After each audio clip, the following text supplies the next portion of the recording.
welcome back to your Feel Good Breakfast Show. It's Expresso right here on SABC3.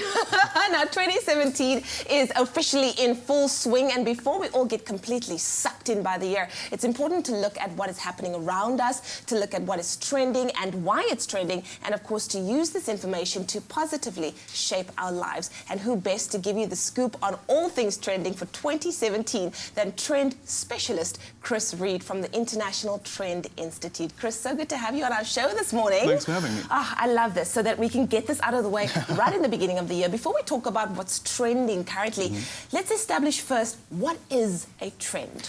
Yeah, so it's quite simple. I mean, a trend basically is just a shift in what people value. So trends generally are quite organic. They come from somewhere and they go to somewhere. Yeah. And this is how we distinguish them from a fad. So at ITI particularly, we believe that a fad burns bright and dies out, and it doesn't necessarily have too much value to study, whereas a trend, because it's coming from somewhere and says something about what we believe, is something worth paying attention to. So why is it important to pay attention to trends? So trends get a really bad rap in South Africa. People often think they're quite superficial or not necessarily for everyone.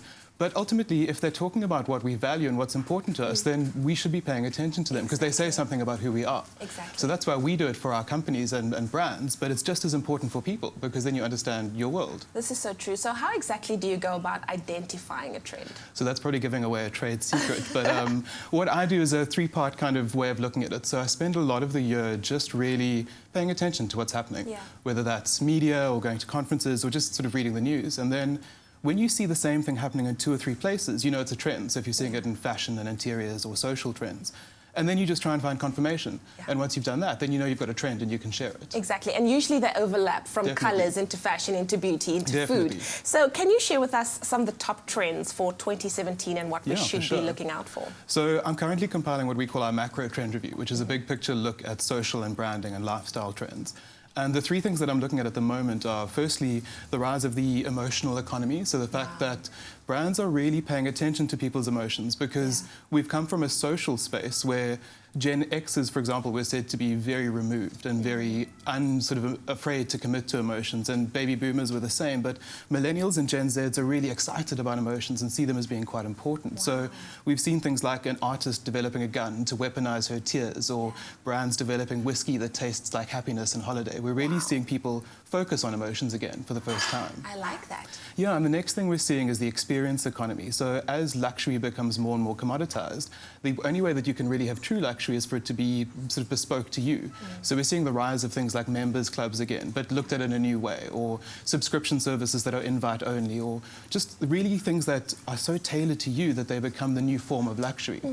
And then the last thing that I'm really interested in at the moment is cities, because especially with what we've seen with sort of Brexit and Trump, the way that cities or people within cities experience life is very different to the rest of their country. So more and more, we're seeing people really look at themselves as a city resident first before a country resident. I mean, that's the reason that someone like Kanye West did his pop-up shop in Cape Town and branded it Cape Town, because it was about being part of Cape Town, not South Africa. And we're seeing it in colouring books and accessories and all kinds of other places too. Okay, wonderful. Well, thank you so much, Chris. That's why we have you here, so that you can just basically make sure that we understand everything that's happening. There's also a word that I've been hearing going around. It's called woke. I want to hear what woke means, but we're going to do that in a little bit, because later on in the show, we'll find out from Chris more about the latest colour and decor trends that we need to keep an eye out for. Now, something that's been trending on our beaches all through summer, and you might have seen it, is a big trend called rope baskets. Now, if you wish that you could make your own, don't worry, that we're going to sort you out. Now, often coiled rope baskets can be costly,